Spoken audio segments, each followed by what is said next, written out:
Ya, selamat pagi Pak Teguh. Pagi, silakan. Saya ingin bertanya itu seberapa besar pengaruh nilai transaksi atau likuiditas suatu perusahaan terhadap keputusan pembelian satu saham? Bisa nggak ya Pak Teguh menjelaskan lebih mendalam mengenai hal tersebut?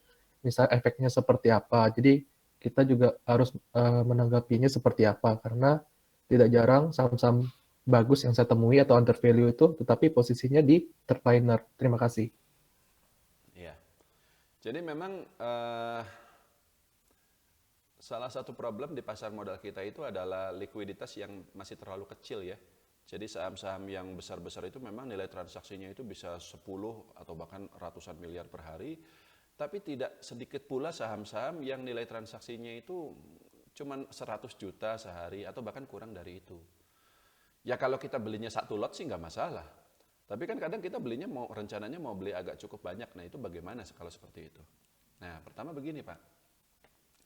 Nomor satu, seringkali saham-saham yang tidak liquid itu biasanya fundamentalnya juga tidak bagus. Meskipun tidak selalu ya, tapi seringkali. Contohnya ya balik lagi ke yang tadi SMDR. Waktu dia harganya masih di 300-an, waktu dia masih di bawah nih di sini, atau bahkan di 140, itu sahamnya belum seramai sekarang. Hari ini sih iya rame jutaan lembar, dan nilai transaksinya pun miliaran rupiah. Tapi waktu itu dia nggak liquid. Dan kenapa waktu itu dia tidak liquid? Dan sahamnya juga susah naik, ya karena waktu itu kinerjanya jelek. Baru sekarang ini aja, baru tahun ini dia labanya naik signifikan sehingga transaksinya ramai lalu kemudian sahamnya naik. Jadi pertama-tama kalau kita ketemu saham yang memang tidak liquid ya, maka kita lihat laporan keuangannya dan kalau misalnya laporan keuangannya ternyata bagus, coba teliti lebih lanjut lagi. Satu, itu labanya real atau tidak? Apakah karena ada penjualan aset atau selisih kurs atau apa? Dan yang kedua, lihat kinerjanya di masa lalu. Mungkin kinerjanya saat ini bagus, tapi kalau di masa lalu jelek dan kita tidak bisa menjelaskan, kita tidak bisa menemukan alasan kenapa pada tahun ini kinerjanya jadi bagus, maka artinya kita juga tidak bisa menebak ke depannya apakah akan tetap bagus atau akan turun lagi. Kalau contoh tadi saya membahas soal SMDR, saya punya alasan, saya mengerti kenapa pada tahun ini kinerjanya dia bagus. Karena kenaikan harga komoditas dan seterusnya yang meningkatkan tarif ongkos kirim lewat kapal seperti itu. Tapi ada beberapa perusahaan yang saya tidak paham kenapa dia istilahnya pada tahun ini kinerjanya bagus, padahal di masa lalu itu selalu jelek seperti itu. Nah kalau kayak gitu biasanya saya tetap tidak akan beli sahamnya meskipun ROE-nya tinggi, meskipun PBV-nya rendah. Seperti itu Pak. Nah jadi yang kalau ada saham seperti itu dan dia tidak liquid dan kinerjanya di masa lalu jelek, saya nggak akan beli sahamnya meskipun kinerja di saat ini bagus.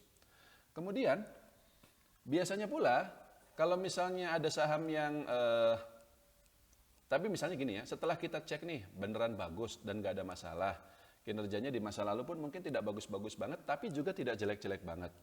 Lalu valuasinya juga masih murah dan seterusnya. Manajemen kita cek, no problem. Salah satu saham yang saya itu tuh ini loh, tahu PPGL Pak?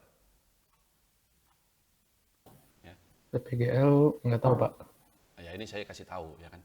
Nah, PPGL ini perusahaan logistik juga mirip-mirip seperti SMDR ya Bapak Ibu sekalian. Nah ini dia kalau PPGL, kalau SMDR sih gede lah, dia punya kapal, dia punya segala macam. Tapi PPGL ini dia kecil sekali, dia cuman ya jasa kontainer saja seperti itu gitu ya. Tapi dan kinerjanya selama ini cukup bagus dan kinerjanya bagus, sekarang juga bagus. Waktu harga sahamnya kemarin di 70 valuasinya murah, ya sekarang dia udah naik sampai 131.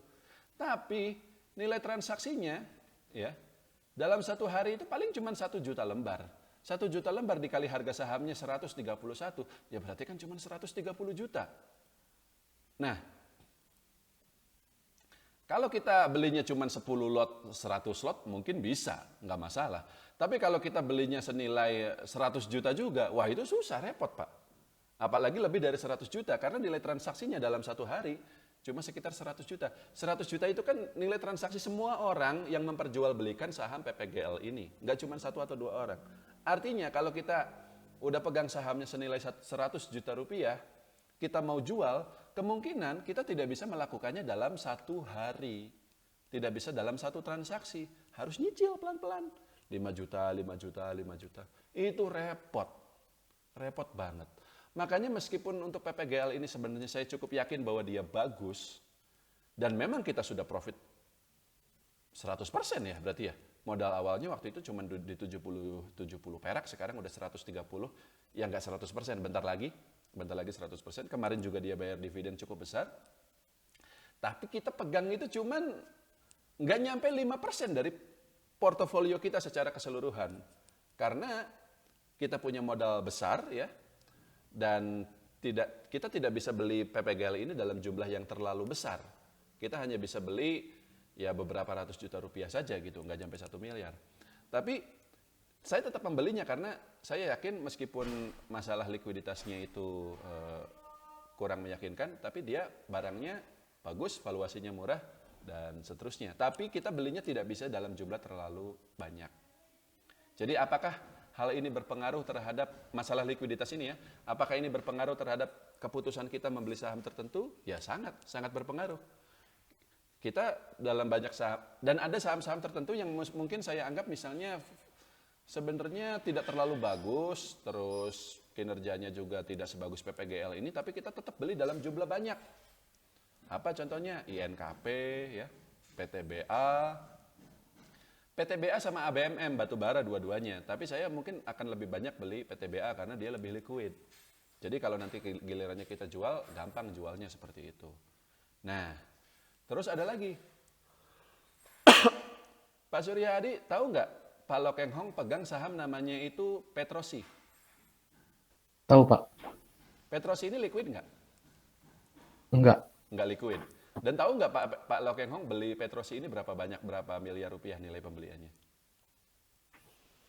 Belum tahu sih, Pak. 130 miliar rupiah. Pada harga modalnya itu 1.000 perak kalau nggak salah. Sekarang Petrosi sudah di atas itu ya, sudah 2.000-an sekian. Berarti nilainya dia itu jadi 200 miliar rupiah. Gede banget kan? Beliau belinya banyak, gede banget gitu. Nah, padahal di sahamnya tidak liquid. Kok berani gitu loh? Padahal kalau itu kan artinya kalau kita mau jual susah banget kan? Jangankan 100 miliar, 1 miliar juga susah kita jualan dari Petrosi ini. Tapi kenapa Pak Lokeng Hong pegang sebanyak itu? Karena duit beliau jauh lebih besar lagi dari 100 miliar itu. Triliunan, Pak. Artinya 100 miliar itu tuh tetap cuman berapa persen, sedikit dari total dia punya portofolio. Artinya seandainya Petrosi ini lebih liquid, mungkin beliau akan beli lebih banyak lagi. Dan kalau misalnya kita sudah pegang duit sebanyak itu, ya kita horizonnya juga nggak bisa cuman beberapa bulan atau 1-2 tahun. Harus lama sekali. Jadi tunggu aja sekalian sampai tinggi banget, nanti baru nanti di atas itu jualan cicil seperti itu. Duitnya kalau duitnya banyak itu ya bisa kita tahan napas gitu. Tahan napas itu dalam artian ya peduli amat sahamnya naik turun. Kita tahu barangnya bagus, nanti juga dia naik, tunggu saja. Tapi kan duit kita nggak sebanyak itu, Pak. Ya, kita semua nih, termasuk saya gitu. Saya nggak punya uang 1 triliun sama sekali. Uang kita sedikit. Jadi kita tetap ketika lihat saham tidak liquid ya kita batasi pembeliannya itu karena mungkin PPGL kinerjanya nanti tidak bagus lagi ya kita harus jual seperti itu. Dan kalau kita belinya dalam jumlah yang tidak terlalu besar ya jualnya juga gampang, cuman sehari 2 hari beres. Seperti itu Pak Surya, cukup? Oke, Pak. Terima kasih. Ya.